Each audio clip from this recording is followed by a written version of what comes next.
Assalamu alaikum, this is Sayyid Ahmad Gilani and I welcome you once again. Today in this video we are going to talk about a very interesting concept, or you can say topic, McCarthyism.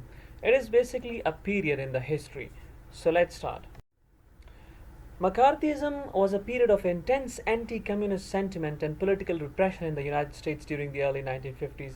असल में ये एक period गुजरा है 1950s में, जब दुनिया जो है वो बाईपोलर वर्ल्ड में डिवाइड हो गई थी. बाईपोलर का मतलब है जब दुनिया में सिर्फ दो ही सुपर पावर थे, एक USA and the second one was USSR, Russia. तो ये 1950s की बात है कि जब एक ऐसा पीरियड आया कि वहाँ पे कम्युनिज़म जो है बड़ी तेज़ी से फैल रहा था. कम्युनिज़म जो है ईस्ट में तेज़ी से फैल रहा था और कैपिटलिज्म जो है वो वेस्ट में तेज़ी से फैल रहा था, लेकिन दोनों को एक दूसरे से ख़तरा था. मतलब जो कैपिटलिस्ट स्टेट्स है वहाँ पे कम्युनिज़म फैलने का ख़तरा था और जो कम्युनिस्ट स्टेट्स थी वहाँ पे कैपिटलिस्ट के इन्फ्लुएंस होने का ख़तरा था.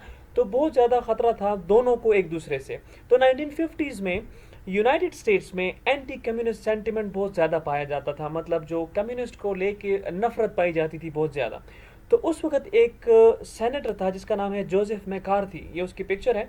जोसेफ मैकार्थी जो है ये एक रिपब्लिकन था और ये रिपब्लिकन पार्टी से बिलोंग करता था. उनका सेनेटर था और था ये विस्कॉन्सिन के इलाके से था.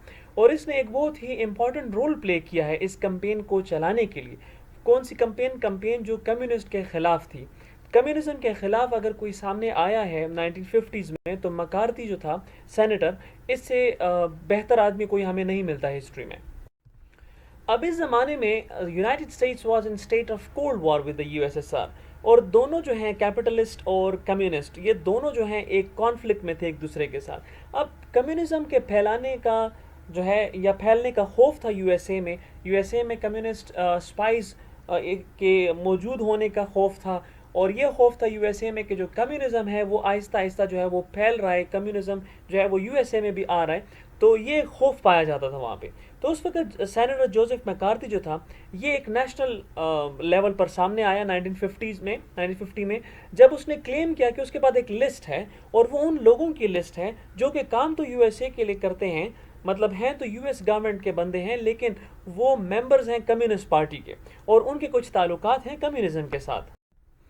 ये वो पिक्चर है जहाँ पे जो मैकार्थी है उसने ये लिस्ट पकड़ी हुई है और यहाँ पे ये बोल रहा है कि I have here in my hand a list of 205 names that were known to the Secretary of State as being members of the Communist Party and who nevertheless are still working and shaping policy in the State department.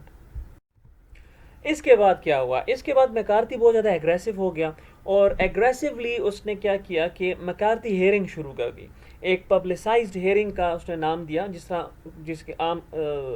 तरह कि हमारे जो है पुराने ज़माने में rural areas में जो डेप्यूटी कमिश्नर्स हुआ करते थे वो खुली कचहरी लगा के बैठ जाते थे, अपनी अदालत लेके बैठ जाते थे. इस तरह जो है वो मैकार्थी था, उसने पब्लिक हेयरिंग स्टार्ट की और उसको मैकार्थी हेयरिंग्स का नाम दिया, जहाँ पे वो लोगों को इंटरोगेट करता था, उन लोगों को जिन पर शक होता था कि ये कम्युनिस्ट के साथ उनके ताल्लुकात हैं. अब इन हेयरिंग्स के दौरान मैकार्थी जो है वो अक्सर बहुत ज़्यादा एक्यूजेशन इस्तेमाल करता था, दूसरों पे इल्ज़ाम लगाता था, अपने टारगेट्स के ऊपर इल्ज़ाम लगाता था और उन पे ये इल्ज़ाम लगाता था कि ये कम्युनिज़म से मिला हुआ है. उसने बहुत से लोगों को जो है एक्यूज़ किया कि उसने एक्यूज़ ये किया कि सॉफ्ट ऑन कम्युनिज़म, मतलब कुछ लोगों को ऐसे भी एक्यूज़ किया जो कि कम्युनिज़म को लेके नफ़रत नहीं रखते दिल में, एक सॉफ्ट कॉर्नर सा रखते हैं, उसको भी उन्होंने एक्यूज़ किया और उसको उन्हें फेलो ट्रैवलर्स भी कहा है, which was enough to ruin their careers and reputation. अगर मतलब ये किसी पर ये इल्ज़ाम लगा देता था कि इसके दिल में एक सॉफ्ट कॉर्नर है कम्युनिज़म को लेकर या ये फेलो ट्रैवलर है, तो उसकी रेपुटेशन उस बंदे की ख़राब हो जाती थी. उसके बाद क्या हुआ? मैकार्थी जो है क्योंकि उसको एक एज मिल गया था, लोग उसकी सपोर्ट में निकल आए थे, लोग उसको सपोर्ट करते हैं, ज़्यादातर जो अमेरिकन नेशनलिस्ट थे वो सपोर्ट कर रहे थे. तो अखबार में, न्यूज़पेपर में एक कार्टून आया जो साइड पे बना हुआ नज़र आ रहा है कि उस कार्टून में ये दिखाया जा रहा है कि एक अमेरिकन सोसाइटी है और जिसमें मैकार्थी ये बिलीव करता है कि जो अमेरिकन कम्युनिस्ट हैं, मतलब वो अमेरिकन जो कम्युनिस्ट का साथ दे रहे हैं, उन्होंने अपने मुल्क से वफादारी का झूठा जो है वो ओथ लिया है और वो उसके साथ साथ सोवियत यूनियन को भी सर्व कर रहे हैं. विक्टिम्स कौन से थे मैकार्थीज़म के? मतलब मैकार्थीज़म से किन किन लोगों को नुकसान हुआ? 600 टीचर्स वर डिसमिस. ये सब कुछ एक्यूजेशन के बेस पर हुआ है, ये सब कुछ इल्ज़ामात लगाने के बेस पे हुआ है. और इसमें हर कोई शामिल था। मैकार्थी कहता था कि हो सकता है आपके टीचर्स भी एजेंट हो सकता है कि सिविल सर्वेंट्स भी एजेंट हो सकता है कि इंडस्ट्री में काम करने वाले भी एजेंट हो सकता है कि सी मैन भी एजेंट हो सकता है कि साइंटिस्ट भी जो हैं वो एजेंट्स हो कम्युनिस्ट के। तो उसकी वजह से क्या हुआ, एक्विजिशन की बुनियाद पे 600 टीचर्स को डिसमिस किया गया, hundreds of scientist and university teachers की जॉब चली गई, 300 को ब्लैकलिस्ट किया गया, फिल्म्स, टेलीविजन और रेडियो मतलब एक्टर्स को भी इसमें शामिल किया गया, 500 से ज़्यादा को अरेस्ट किया गया, उनको डिपोर्ट किया गया, 500 स्टेट एंड सिटी एम्प्लॉयज़ को निकाला गया, 3800 सीमैन को फायर किया गया, 2000 इंडस्ट्रियल वर्कर्स को फायर किया गया, 15,000 फेडरल सिविल सर्वेंट्स ने रिज़ाइन किया और 9,500 फेडरल सिविल सर्वेंट्स को डिसमिस किया गया। ये विक्टिम्स थे मैकार्थीज़म के। The downfall of McCarthy. अब यहाँ पे क्या हुआ कि मैकार्थी का एक टाइम ऐसा आया कि जब ये बात सामने आई कि मैकार्थी जो था उसने सारी एक्विजिशन जो है वो फॉल्स बिलीफ पे लगाई थी। इवन वो जो लिस्ट उसने शो की थी वो भी उसने ब्रीफ केस से एक पेज निकाल के सिर्फ सामने दिखाया था, असल में वो नेम्स नहीं थे जो वो बताना चाह रहा था। तो ये सारी जो ज़्यादातर उसकी एक्विजिशन जो थी वो सब जो थी वो फॉल्स नोशन पे या फॉल्स बिलीफ पर बेस कर रही थी। तो डाउनफॉल उसका कब स्टार्ट हुआ, डाउनफॉल उसका तब स्टार्ट हुआ कि जब उसने यूएस आर्मी पे अटैक किया। यूएस आर्मी पे जब उसने अटैक किया, अटैक इन अ सेंस कि जब उसने यूएस आर्मी पर भी इल्ज़ाम लगाया कि ये आर्मी में भी कुछ ऐसे लोग हैं जो कम्युनिस्ट पार्टी के मेंबर्स हैं। तो उस वक्त टीवी पर एक टेलीवाइज्ड इन्वेस्टिगेशन चलती थी, लाइव टीवी पर यह दिखाया जाता था, आर्मी मैकार्थी हेयरिंग्स।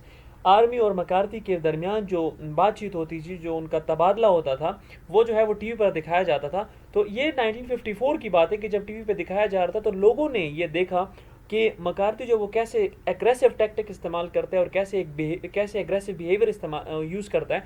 तो वो मैकार्थी जो है वहाँ पे एक्सपोज हो गया। दूसरी चीज़ ये हुई कि लॉस ऑफ पॉलिटिकल सपोर्ट। इसके जितने भी फेलो पॉलिटिशियंस थे उन्होंने इसके साथ दूरी इख्तियार कर ली क्योंकि इसके जो मेथड्स थे वो काफ़ी एक्सट्रीम थे। फिर एक मोमेंट ऐसा आया कि जब आर्मी ने एक लॉयर हायर किया हुआ था जोसेफ वेल्च नाम का। जोसेफ वेल्च ने ड्यूरिंग जितनी भी डिस्कशन हो रही थी उसके दरमियान उसने इंटरप्ट किया और कहा कि एक मोमेंट आया जिसमें उसने ये तारीखी जुमला बोला था कि have you know sense of decency. और ये जो सेंटेंस है ये अमेरिकन हिस्ट्री में एक बहुत ही इंपॉर्टेंट सेंटेंस है। तो जैसे उसने ये कहा कि have you know sense of decency, तो उसके बाद जो मैकार्थी है उसका जो करियर है वो कम्प्लीटली डैमेज हो गया, उसकी रेपुटेशन कम्प्लीटली ख़त्म हो गई। उसके बाद सेनेट ने 2 दिसंबर 1954 मैकार्थी पे जो है उसको सेंसर कर दिया सेनेट से भी, और उसको जो है वो ऑस्ट्रेसाइज कर दिया पॉलिटिक्स से, और उसका जो पॉलिटिकल कैरियर है वो इस तरह ख़त्म हो गया। उसके बाद पब्लिक सपोर्ट भी ख़त्म हो गया। डेफिनेटली जब उसका पॉलिटिकल करियर ख़त्म हो गया तो पब्लिक जो उसके हक में थी वो उसके ख़िलाफ़ हो गई। उसके बाद हेल्थ इशू शुरू हो गए क्योंकि वो अल्कोहलिक था, तो अल्कोहल वो बहुत ज़्यादा कंज्यूम करता था। हेल्थ इशू शुरू हो गए, हेल्थ ख़राब होना शुरू हो गई। लास्ट में उसने मैकार्थीज़म की एक लेगेसी छोड़ी है। मैकार्थीज़म जो है वो एक कॉशनरी रिमाइंडर के तौर पर इस्तेमाल किया जाता है पॉलिटिकल रिप्रेशन में। और उसके बाद मैकार्थीज़म जो है एक लेगेसी के तौर पे चलता है। और मैकार्थी जो सेनेटर था उसके बाद उसका क्या हुआ, उसके बाद न्यूज़पेपर में इस तरह की एक पिक्चर आई। ये कार्टून जो है एक अमेरिकन न्यूज़पेपर ने ये कार्टून शाया किया और लिखा था उस पर कि सेनेटर मैकार्थी में 1954, और एक हाथ में उसके डॉक्टरेट फ़ोटो, एक हाथ में फेक लेटर है। तो ये सब कुछ उसने अखबार में जो अमेरिकन न्यूज़पेपर था उसने ये दिखाने की कोशिश की कि ये सब कुछ उसने कहा था, अपनी जितनी कैंपेन चलाई वो सब एक ड्रामा था, वो सब कुछ एक फ़ेक चीज़ थी। तो उसके 3 साल बाद वो अपने ऑफिस में ही था मैकार्थी जो है, और वो उसको क्योंकि एक बीमारी लाहक हो गई थी हेपेटाइटिस, और हेपेटाइटिस की वजह क्या थी, उसकी हैवी ड्रिंकिंग थी, और at the age of 48 McCarthy जो है वो उसका इंतकाल हो गया। So this was all about McCarthyism. काफ़ी इंटरेस्टिंग है। I hope you have got it. Thank you very much for watching.